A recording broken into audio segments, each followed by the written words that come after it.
Something different in this video. Not really a war game, but it's still a game I enjoy very, very much.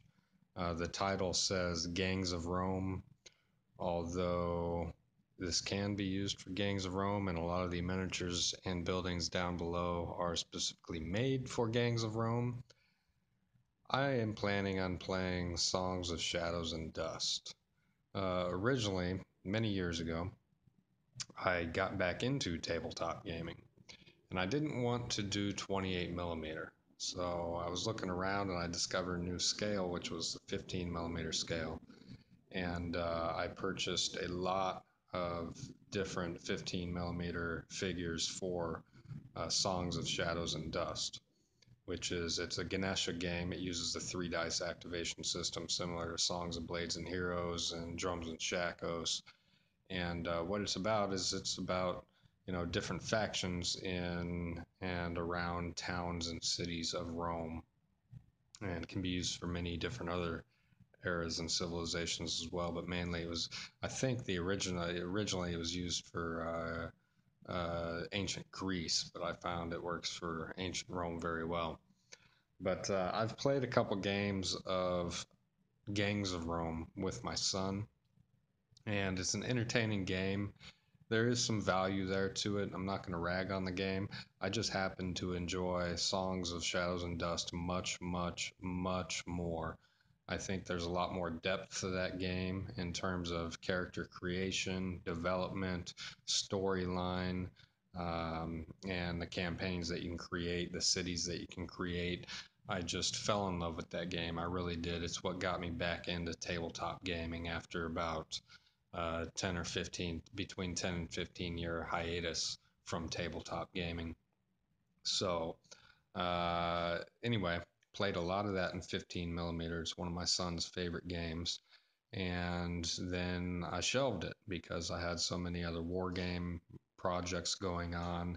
As you've seen out of my videos, I got a lot of painting projects that I'm in the middle of, and kind of shelved the 15 millimeter Songs of Shadows and Dust project. And it was mainly because I was having such a hard time finding suitable civilian miniatures for those eras that I gamed, mainly ancient Greece and ancient Rome. So I found that it was difficult. I couldn't field, nonstop people with weapons in that game. There's, the majority of miniatures are going to have no weapons.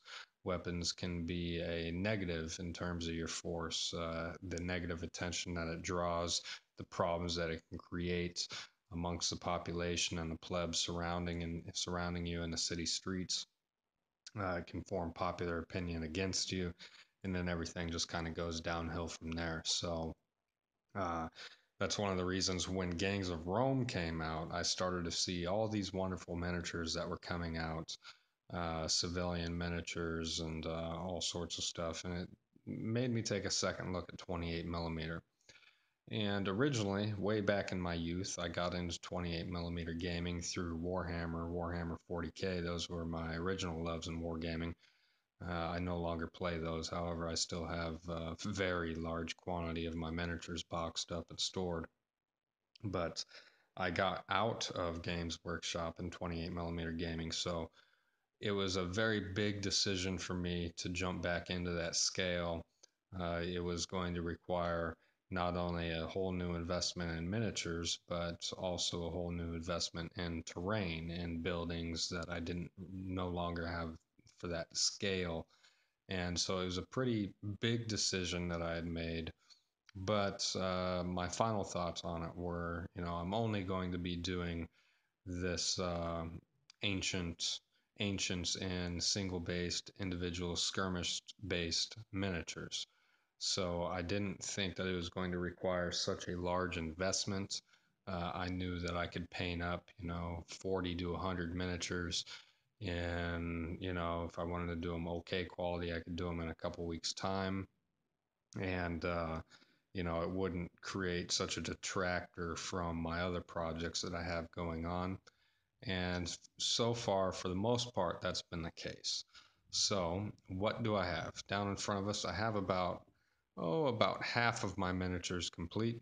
I have, I don't know, I'm going to guess approximately 30 to 40 miniatures down there in front of us. I didn't count exactly, probably not that many, probably 25 to 30 miniatures. And I have them based on clear acrylic bases, which hopefully you cannot see. That's the point of clear acrylic bases.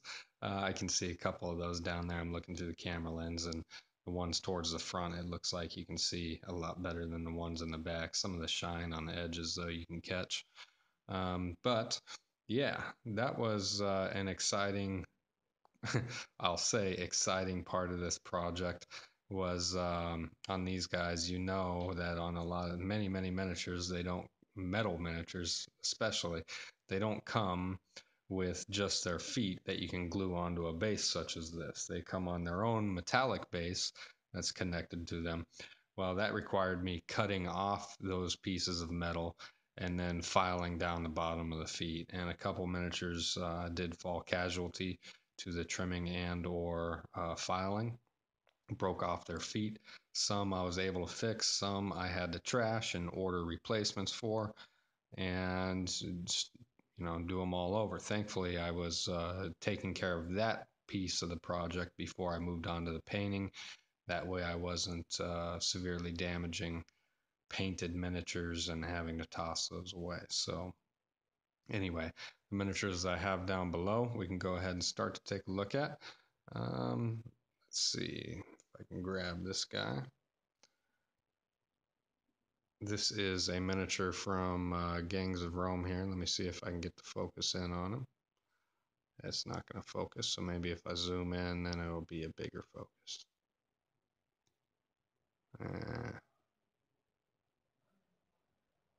there you go. Well, I didn't want to zoom in that much so you could pick apart all my painting, but yeah, there he is. And he is from Gangs of Rome, one of the individual miniatures there. I can't remember his name. It's like Baka or something like that. But that's him. And then I have an upper class citizen here.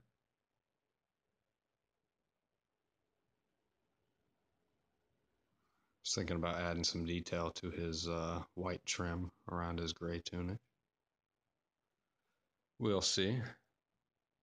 Those, and this guy's also from Gangs of Rome.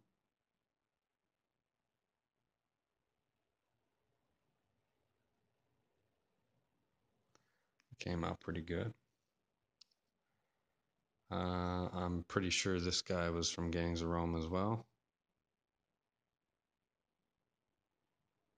And I know purple was reserved for royalty only, but the setting I'm doing, I think I'm going to be doing a setting in North Africa or Hispania, far away from the reaches of the traditional empire. So these guys, this civilization has gone not rogue, but they have their own traditions, their own cultures. So purple will be a little bit more common than it would be, let's say, in the heart of Rome or something like that. But yeah, some of these guys. And you may notice some of these guys are from the mob packs of Gangs of Rome that I didn't want to base as a mob. I went ahead and based them individually because, like I said, I'm going to be mainly playing Songs of Shadows and Dust, although I will do a report or two on Gangs of Rome to show you how it's played. I have all the counters and all the measuring devices for it, which I'll talk about here in a couple moments. But this guy is one of my favorite guys. He'll probably be my own personal leader in my gang here. And got some street urchins, it looks like. He has a nice silver ring on, though.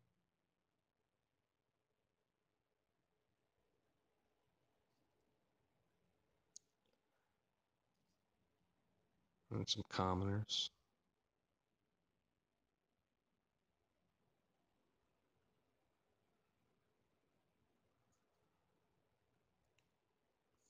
This guy came out pretty good.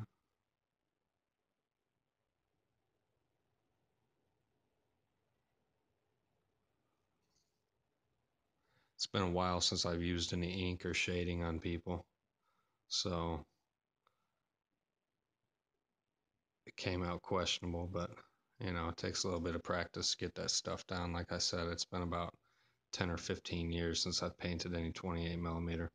All my 15 millimeter and 6 millimeter, I don't use any inks or shading on. I just do, a basic paint job and then spray them with a varnish and then call them done.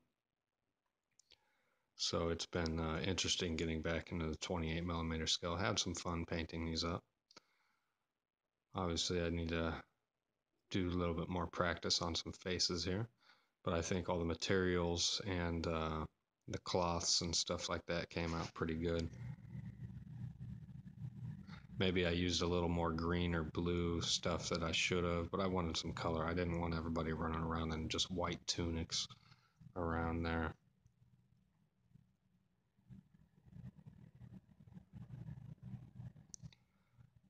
I wanted to mix. So I tried to keep it based on dull colors, dull and bland colors with a few brighter colors mixed in there. This lady's more high class lady of society there.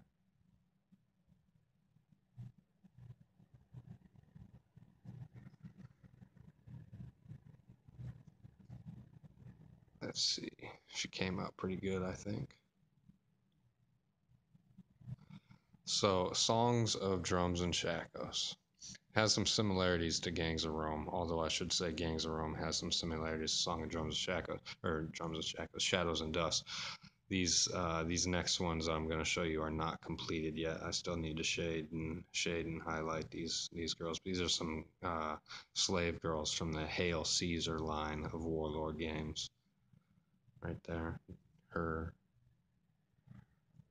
and her. Like I said, still needs the final touches here, and then they'll be complete. And I have a Nubian slave here with a feather fan, and obviously she needs to be finished. And another slave girl that needs to be finished. A wine pourer. Then I have a couple Roman sentries here, also from the Hail Caesar line, that I'll paint up, and they'll be patrolling around the town. You do not want to get these guys involved in whatever tussle or skirmish you may have going on. You want to keep those guys out of it. Buildings. I found that the Blood of Aventine starter set, the Gangs of Rome Blood of Aventine starter set, it comes with this temple under construction right here. And it is one of the better values you can get. It comes with, I think, 6 fighters plus one, I can't remember what they're called, one basically NPC character that guards the temple. But this is the temple under construction here. I think it came out pretty good. It's one of my first pieces of MFD terrain or MDF terrain, however it is, I can't remember. But I used the natural wood color. I didn't paint over the wood. I really enjoyed that wood color, and I think it looks a lot better than any color I could have accomplished. So I went ahead and left it as is. I think it looks pretty good. You can't really differentiate, but the window gratings, the one in the back frame there, in the very back of the temple. And then if you spin this around here,